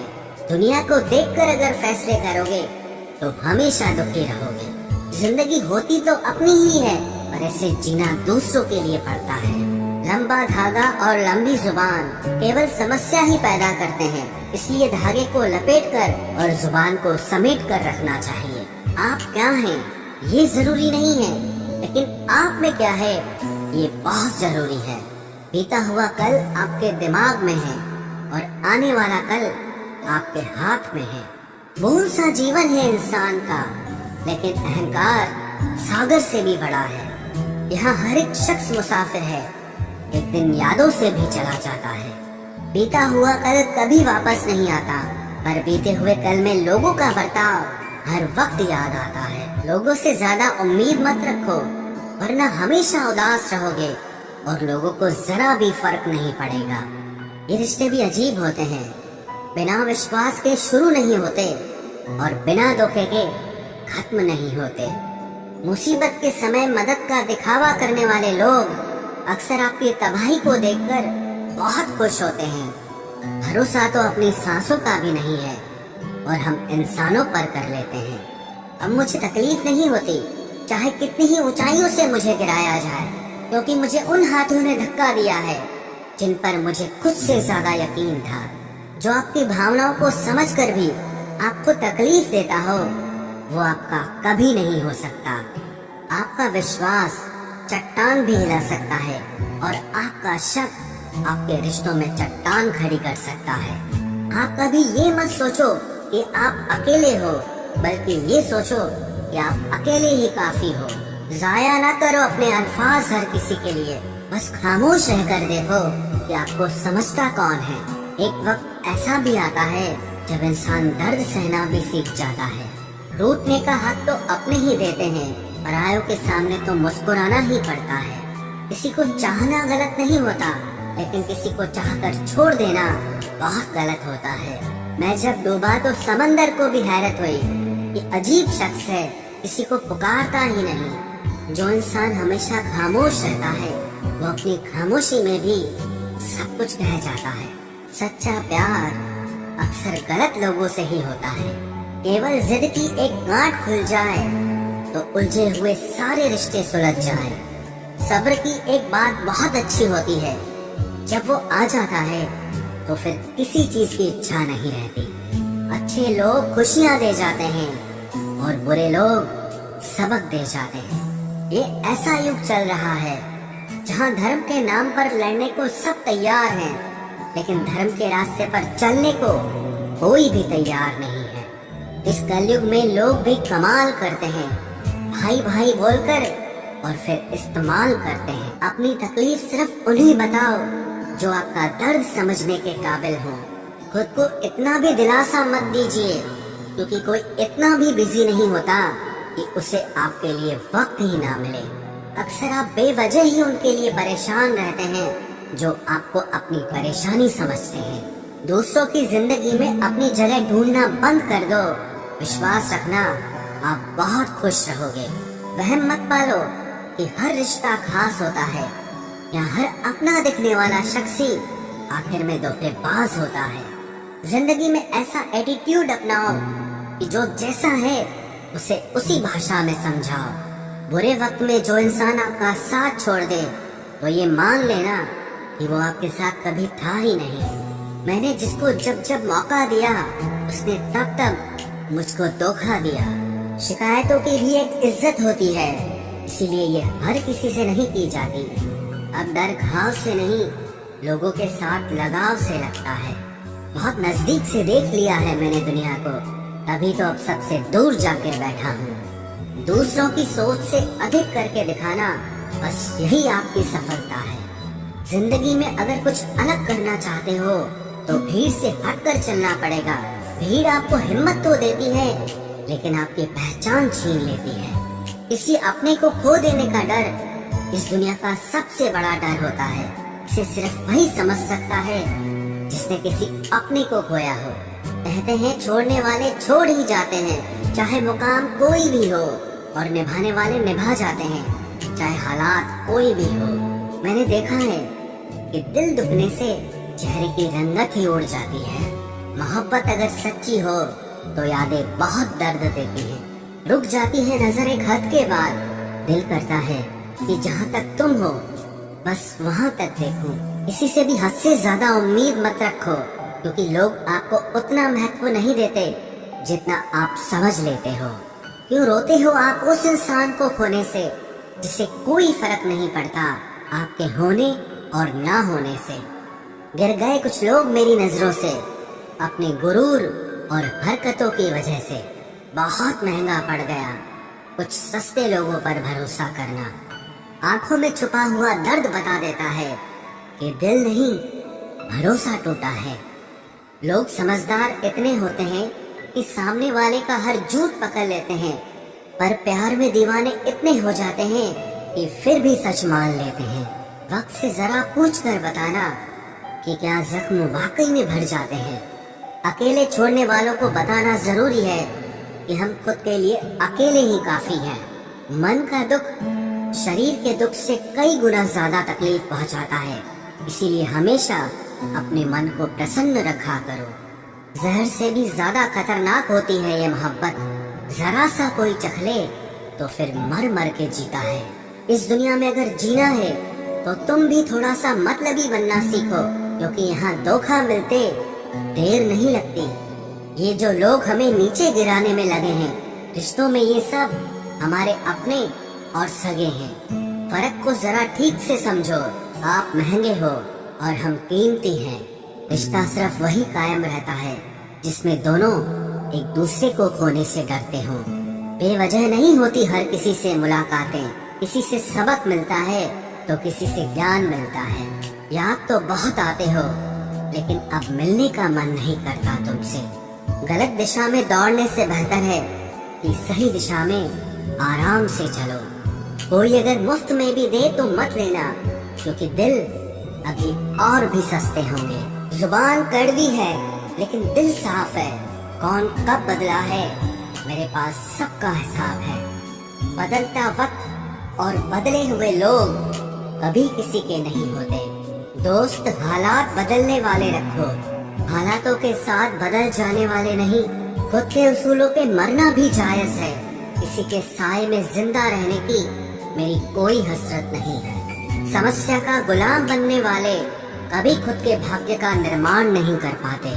71% पानी है दुनिया में, लेकिन फिर भी लोग डूबते प्यार में ही हैं। किसी के बारे में सब कुछ जान लेना उसे फिर से अजनबी बना देता है। जब किस्मत और हालात दोनों खराब हो तो बहुत कुछ सुनना और सहना पड़ता है। धैर्य रखिए, कभी कभी जीवन में आपको सबसे अच्छा पाने के लिए सबसे बुरे दौर से गुजरना पड़ता है। जब पैसे आते हैं तो इज्जत भी आ जाती है, लेकिन याद रखना वो इज्जत पैसे की होती है, आपकी नहीं। मेरी फितरत में नहीं था तमाशा करना, मैं सब जानता था, पर फिर भी खामोश रहा। जिंदगी भर दूसरों को खुश रखते रखते मेरी खुशी नहीं खुद खुशी कर ली। दिल के मजबूत लोग अक्सर रातों में रोते हैं। जिंदगी अपने हिसाब से ही जीनी चाहिए। लोगों को खुश करने के चक्कर में शेर को भी सर्कस में नाचना पड़ता है। भूकंप और इश्क में बहुत समानताएं हैं। एक मकान को खंडर बनाता है और एक दिल को खंडर बनाता है। जो हैरान है मेरे सब्र पे, उनसे कह दो जो आंसू जमीन पर नहीं गिरते वो दिल चीर देते हैं। अगर हम बेवफा होते तो भीड़ होती, वफादार हैं इसीलिए अकेले हैं। उनकी भी क्या इज्जत करना जिनकी हरकतें ही कुत्तों जैसी हो। क्या रिश्ता और क्या नाता, यहाँ कोई किसी का साथ नहीं निभाता। जब किसी इंसान को किसी अपने से धोखा मिलता है तो फिर वो इंसान कभी किसी पे भरोसा नहीं कर पाता। किसी ने मुझसे पूछा कि दर्द की कीमत क्या है, मैंने कहा मुझे नहीं पता, मुझे तो सब दर्द मुफ्त में ही मिले हैं। बस कुछ लोगों पर हद से ज्यादा यकीन किया था। मरने के बाद की गई तारीफ और दिल दुखाने के बाद मांगी गई माफी, दोनों का कोई मतलब नहीं होता। परेशानियां हमारी कमजोरियां साबित नहीं करती, बल्कि हमें ये सिखाती है कि हमें और कोशिश करने की जरूरत है। ऐसा क्यों होता है कि हमेशा एक अच्छे इंसान को ही खुद को सही साबित करने की जरूरत पड़ती है? कभी देखा है क्या कि किसी बुरे इंसान को कुछ अच्छा करने की कोशिश करते हो, खुद को सही साबित करते हो, क्योंकि उसे कोई फर्क नहीं पड़ता कि लोग उसे अच्छा समझते हैं या बुरा समझते हैं। इसलिए ना खुद को कभी सही साबित करने की कोशिश मत करो। आप चाहे कितना भी अच्छा कर लें, चाहे आप लाख कोशिशें कर लें कि दुनिया आपसे खुश हो जाए, आपके लिए अच्छा सोचे, पर लोग वही सोचेंगे जो वो सोच सकते हैं, क्योंकि जिसकी जितनी समझ होती है ना, उससे ज्यादा वो कभी नहीं सोच सकता। श्रीमद् भगवत गीता के पास आपके हर प्रश्न का उत्तर है। चाहे आपकी कोई भी परेशानी हो, कोई भी इच्छा हो, श्रीमद् भगवत गीता आपके हर प्रश्न का उत्तर देती है, आपकी हर समस्या का हल देती है। चाहे वो परेशानी आपके मन की हो या धन की हो या आपके शरीर की हो या आपके रिश्तों की हो, आपको अपनी हर समस्या का उत्तर श्रीमद् भगवत गीता में जरूर मिलेगा। आज हम उसी श्रीमद् भगवत गीता के ऐसे 11 अनमोल उपदेश आपको बताएंगे जो आपकी पूरी जिंदगी बदल देंगे। बस आप इन बातों को वीडियो के अंत तक ध्यान से सुनिए। जो भी व्यक्ति इस वीडियो को अंत तक सुनेगा उसे अपनी जिंदगी, उसे अपनी हर परेशानी का हल अवश्य मिलेगा। उसे अपनी जिंदगी में जो कुछ भी चाहिए वो उसे जरूर मिलेगा। श्रीमद् भगवत गीता का सबसे पहला उपदेश यही है कि कोई अगर आपका अपना है या कोई आपसे बड़ा है तो उसका अपने प्रति गलत व्यवहार कभी भी सहन नहीं करना चाहिए।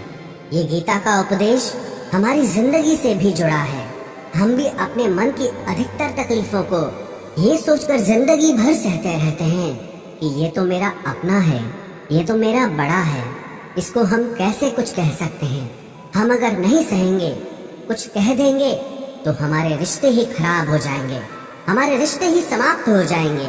पर सोचने की बात यह है कि उस व्यक्ति को आप अपना कैसे मान सकते हैं जो आपकी तकलीफों की वजह हो। अपना तो वो होता है जो हमारी तकलीफों को दूर कर दे। तो गीता का ये उपदेश है कि किसी को भी अपना फायदा मत उठाने दो, किसी को भी खुद पर जुल्म मत करने दो, क्योंकि आप जितना सहेंगे लोग आपको उतना सहने के लिए और मजबूर करेंगे। गीता का पहला अध्याय जिसका नाम अर्जुन विषाद योग और दूसरा अध्याय जिसका नाम सांख्य योग है, उसके आरंभ में अर्जुन ने श्री कृष्ण के आगे अपना दुख प्रकट किया है कि हे केशव, मैं कौरवों से कैसे युद्ध कर सकता हूँ? ये सब तो मेरे अपने ही हैं। मैं कैसे भीष्म पितामह और द्रोणाचार्य से युद्ध करूँगा, क्योंकि वो दोनों मेरे पूजनीय हैं। इसलिए इन गुरुजनों को मारने से तो अच्छा है मैं भिक्षा के अन्न को खाकर अपने जीवन का गुजारा करूं। और जिन कौरवों से मैं युद्ध करने जा रहा हूं, वो सब धृतराष्ट्र के पुत्र मेरे भाई ही हैं, मेरे अपने ही हैं। इन सबको मारने से अच्छा है कि मैं सन्यासी बन जाऊं। तो श्री कृष्ण ने अर्जुन से कहा कि यहाँ कौन अपना है और कौन पराया है। जो अधर्म करता है उसके साथ युद्ध करना तुझे मोक्ष और मुक्ति देगा। तू अपने इस मन के मोह को त्याग दे, नहीं तो सारा जग तेरी निंदा ही करेगा, तुझे डरपोक कहेगा। बात अपने पराये की नहीं है, बात धर्म और अधर्म की है, बात सही और गलत की है। अगर तू गलत को सहेगा, उसका अंत नहीं करेगा, तो गलत करने वाले को और बल मिलेगा, वो और भी गलत करेगा। इसीलिए मन के मोह को त्याग करके तो युद्ध कर। महाभारत की एक और कहानी भी है। जब अर्जुन के पुत्र अभिमन्यु की युद्ध में मृत्यु हो जाती है, तब अर्जुन बहुत दुखी होता है, रोने लगता है। वो श्री कृष्ण से कहने लगा कि मेरा पुत्र अभिमन्यु मर गया है, मैं ये दुख बिल्कुल भी सहन नहीं कर सकता, मैं भी अपने आप को समाप्त कर लूंगा। फिर भगवान श्री कृष्ण उसे आत्माओं के लोक में लेके गए, जहाँ अभिमन्यु आनंद से बैठा हुआ था, क्योंकि उसने क्षत्रियोचित व्यवहार किया, इसलिए उसे उत्तम पद की प्राप्ति हुई। जब अर्जुन अभिमन्यु के पास रोते रोते पहुंचा, अपने पुत्र को देखकर अर्जुन बहुत प्रसन्न हुआ। उसे गले से लगाकर कहने लगा कि हे पुत्र, तेरे बिना तो मैं जी ही नहीं सकता, मैंने तो अपने जीवन की आशा का ही त्याग कर दिया है। तो अभिमन्यु कहने लगा कि आप कौन हैं? अर्जुन बोला, मैं तेरा पिता हूँ, तू मेरा पुत्र है अभिमन्यु। तो अभिमन्यु कहने लगा कि कौन पिता कौन पुत्र, मेरे हजारों जन्म हुए हैं, किसी जन्म में आप मेरे पिता बनते हैं और किसी जन्म में मैं आपका पिता बनता हूँ। आत्मा का न कोई माता होता है न कोई पिता होता है। जब अर्जुन ने देखा कि मेरा पुत्र मुझे पहचान भी नहीं रहा, तो उसका सारा मोह खत्म हो गया। इसलिए गीता के इस उपदेश को ठीक से समझ लो कि यहाँ कोई अपना पराया नहीं है। जो बुरे वक्त में, तकलीफ के वक्त में हमारा साथ दे, सिर्फ वही हमारा अपना है, बाकी सब पराये हैं। गीता का दूसरा उपदेश ये है कि जो चला गया है कभी उसका दुख मत करो, और जो आने वाला है उसकी बिल्कुल भी चिंता मत करो। जब महाभारत का युद्ध चल रहा था, तब अर्जुन ने श्री कृष्ण से कहा कि अगर ये युद्ध हुआ तो करोड़ों लोग मारे जाएंगे। जो सैनिक और योद्धा इस युद्ध में मारे जाएंगे, उनकी स्त्रियों का क्या होगा, समाज कैसे आगे बढ़ेगा, और भी बहुत सी बातें अर्जुन ने विस्तार से कही हैं। तो भगवान श्री कृष्ण ने कहा, अशोच्या नन्व शोचस्त्वम प्रज्ञावादांश भाषसे गतासून अगतासूश्च नानु शोचन्ति पंडिताः। श्री कृष्ण बोले, हे अर्जुन, तू बड़ी बड़ी ज्ञानियों जैसी बातें करता है, लेकिन जो सच में ज्ञानी होता है, वो जो लोग मर चुके हैं, जा चुके हैं या एक दिन जाने वाले हैं, उनकी चिंता नहीं करता है, उनका दुख नहीं करता है। तेरे हाथ में कुछ भी नहीं है, तू चाह कर भी कुछ कंट्रोल नहीं कर सकता। जीवन और मरण ये तो प्रकृति की नियति है। इसीलिए जो ज्ञानी होता है वो किसी के मरने पर भी रोता नहीं है, ज्ञानी जन ना ही बीते हुए कल का शोक करते हैं और ना ही आने वाले कल की चिंता करते हैं। इसीलिए जो होने वाला है वो होकर ही रहता है और जो नहीं होने वाला है वो कभी नहीं होगा। ऐसा निश्चय जिसको समझ में आ जाता है, जिसकी बुद्धि में आ जाता है, उसे कभी कोई चिंता नहीं सताती, कोई दुख नहीं सताता। हमारे सारे दुखों का कारण ही यही है। या तो हम जो वक्त गुजर चुका है उसे सोच सोच कर परेशान होते रहते हैं, या भविष्य की चिंता कर करके खुद को बीमार कर देते हैं, नष्ट कर देते हैं। गीता का ज्ञान हमें यही सिखाता है कि ना तो हम बीता हुआ कल बदल सकते हैं और ना ही आने वाले कल पर कंट्रोल कर सकते हैं। हमारे हाथ में सिर्फ वर्तमान है, सिर्फ आज का ही पल है। हमारा 98% तनाव और चिंताएं भूतकाल और भविष्यकाल के बारे में सोचते रहने से होता है। हम हमेशा उसी में ही जीते रहते हैं, मगर वर्तमान में कभी नहीं जीते, इस पल को कभी नहीं जीते। जब आप वर्तमान का पूरा आनंद लेना सीख जाओगे, तभी आपकी जिंदगी से तनाव कम होगा, चिंताएं खत्म होंगी। वर्तमान में जीना एक बहुत बड़ी उपलब्धि है। हमारे हाथ में भी सिर्फ आज का ही पल है। हमें जो भी करना है आज ही करना है। कभी भी ये सोचकर समय को नष्ट नहीं करना चाहिए कि अभी मेरे पास बहुत समय बचा है। एक गुरुजी ने अपने एक शिष्य को पारस का पत्थर दिया। उनका वो शिष्य बहुत आलसी था, हर काम को कल पे टाल देता था। तो गुरुजी ने उसे कहा कि मैं तुझे ये पारस पत्थर दे रहा हूँ। इस पारस पत्थर से जब तू लोहे को स्पर्श कराएगा तो वो लोहा स्वर्ण बन जाएगा, सोना बन जाएगा। और ये पारस पत्थर मैं तुझे 1 महीने के लिए दे रहा हूँ। जब 1 महीना समाप्त हो जाएगा तब मैं तुझसे ये पत्थर वापस ले लूंगा।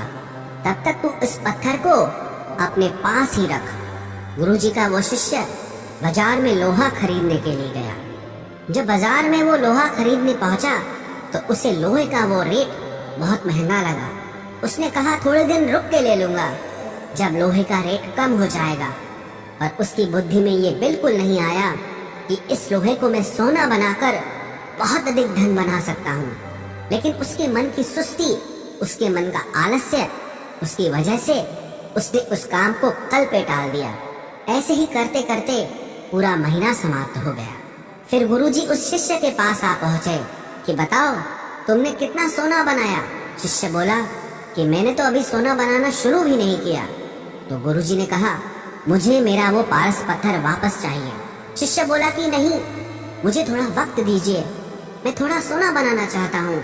गुरुजी ने कहा कि ये पारस पत्थर पूरा 1 महीना तेरे पास था पर तू कुछ नहीं कर पाया, लेकिन अब समय समाप्त हो चुका है। ऐसे ही ये हमारा जीवन है, हमारी जिंदगी है और ये समय ही पारस पत्थर है। हम समय के एक एक पल से अपने जीवन को सोना बना सकते हैं, लेकिन हमें ये लगता है कि हमारे पास बहुत समय बचा है। एक दिन जिंदगी को जी लेंगे, एक दिन जिंदगी में खुश हो जाएंगे, लेकिन वो दिन कभी नहीं आता और हम जिंदगी भर भागते रहते हैं, चिंता करते रहते हैं, दुखी होते रहते हैं, लेकिन जिंदगी को जीना, खुश रहना हम भूल जाते हैं। इसलिए गीता का ज्ञान हमें ये सिखाता है कि आप आज में जीना सीखो, इस पल में जीना सीखो।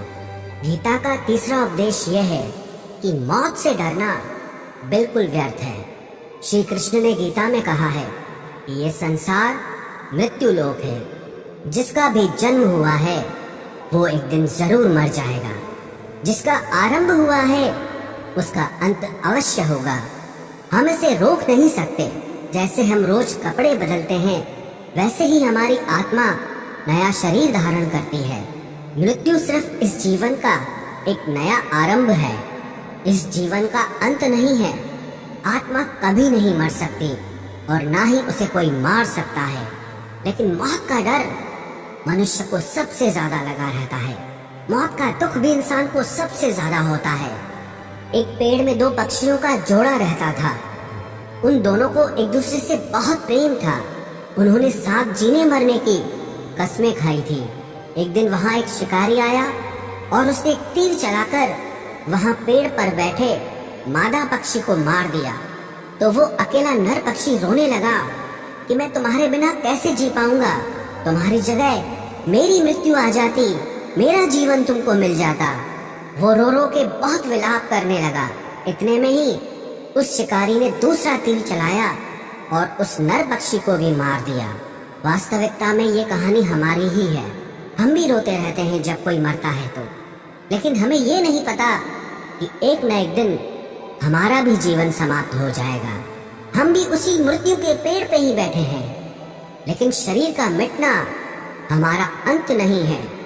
श्री कृष्ण ने अर्जुन से कहा कि हे अर्जुन, तेरे और मेरे अनंत जन्म हुए हैं, तुझे कुछ भी याद नहीं है, लेकिन मुझे सब याद है। जो व्यक्ति इस सत्य को समझ ले कि मैं यहाँ इस संसार में कुछ समय के लिए आया हूँ, उसकी जिंदगी के सारे झगड़े, सारे दुख, सारी चिंताएं ही समाप्त हो जाएंगी।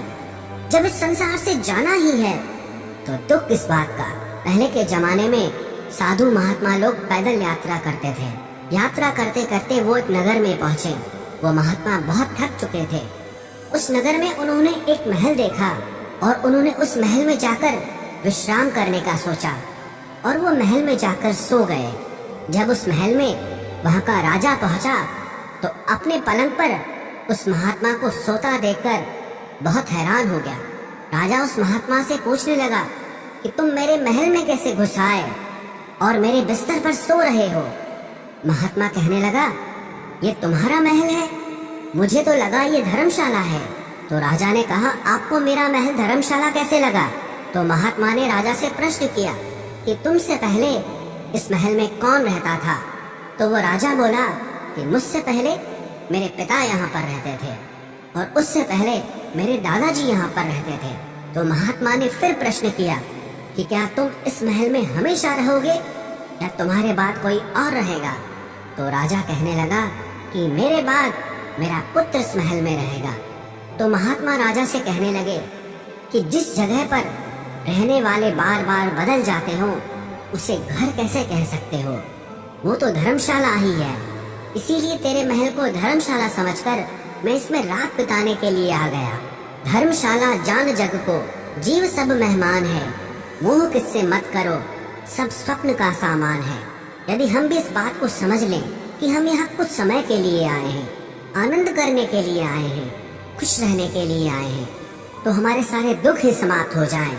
जब हम अपना मोह यहाँ जमा लेते हैं, अपना दावा यहाँ जमा लेते हैं कि ये मेरा है, इसे मैं छोड़ नहीं सकता, इसके बिना मैं जी नहीं सकता, तो हमारा जीवन दुखों से भर जाता है। इसलिए जीवन में मृत्यु का भय त्याग करके जीवन का प्रतिपल आनंद लेना चाहिए।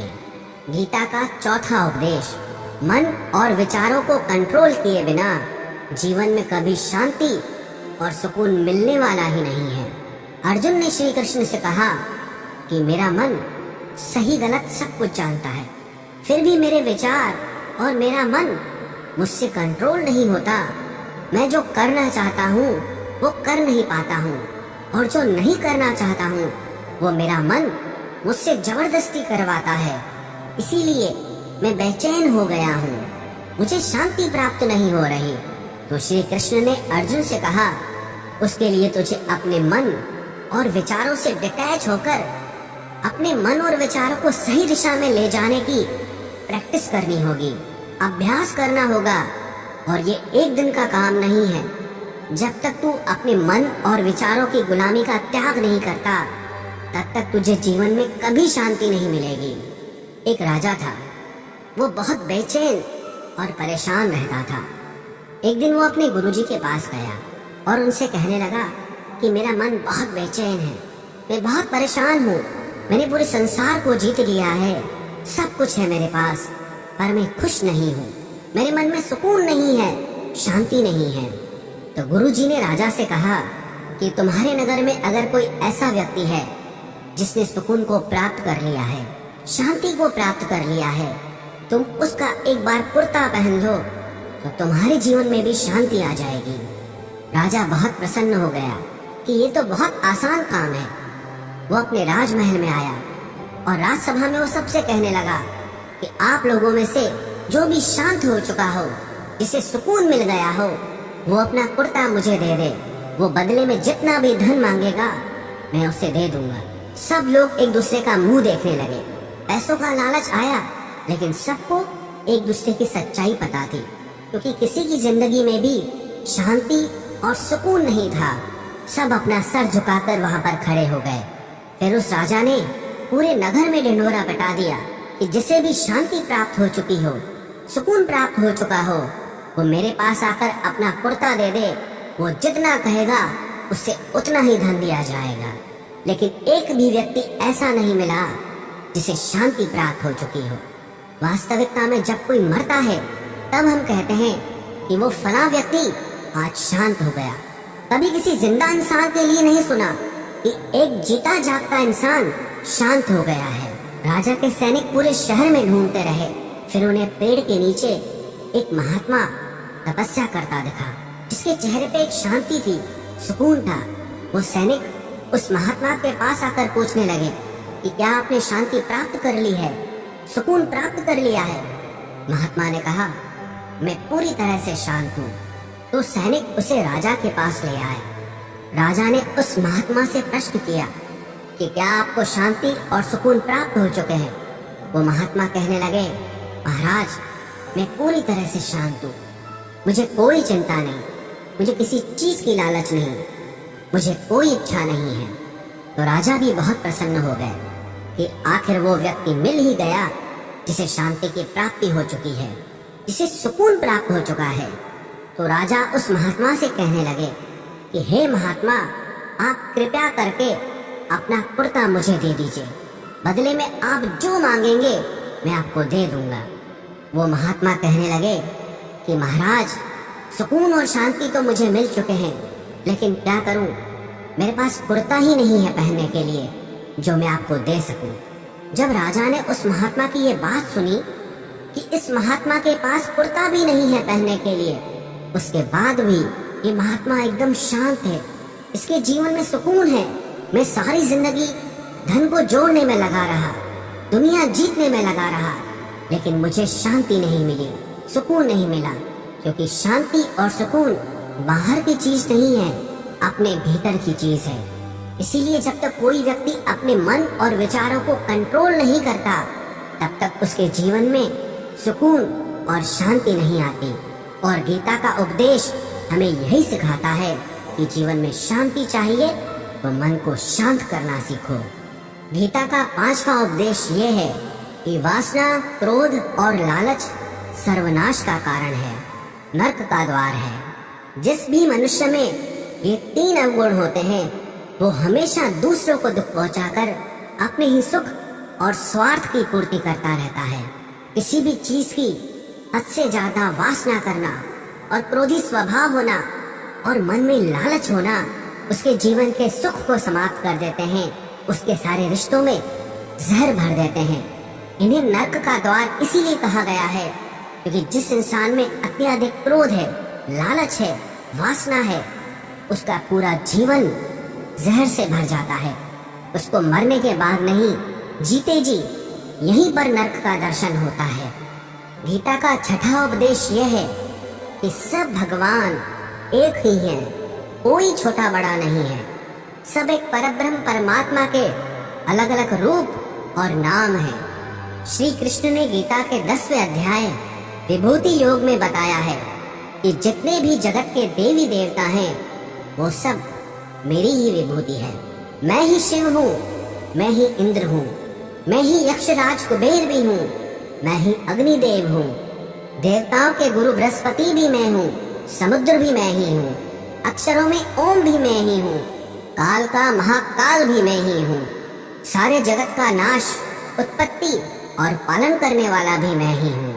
श्री कृष्ण ने अर्जुन से कहा कि मेरी विभूतियों का कोई अंत नहीं है, इसलिए सब भगवान, सब नाम, सब देवता मेरे ही रूप हैं। इसीलिए तो किसी भी देव या ईश्वर में कभी भेद बुद्धि मत करना, कभी किसी को छोटा बड़ा मत समझना। और गीता का उपदेश हमें ये सिखाता है कभी भी किसी दूसरे के इष्ट को छोटा नहीं समझना चाहिए। या इस बात पर झगड़े फसाद नहीं करने चाहिए कि कौन बड़ा है और कौन छोटा है। गीता का 7वां उपदेश ये है, सुख की इच्छा ही आखिर में हमारे दुखों का कारण बनती है। श्री कृष्ण ने अर्जुन से कहा कि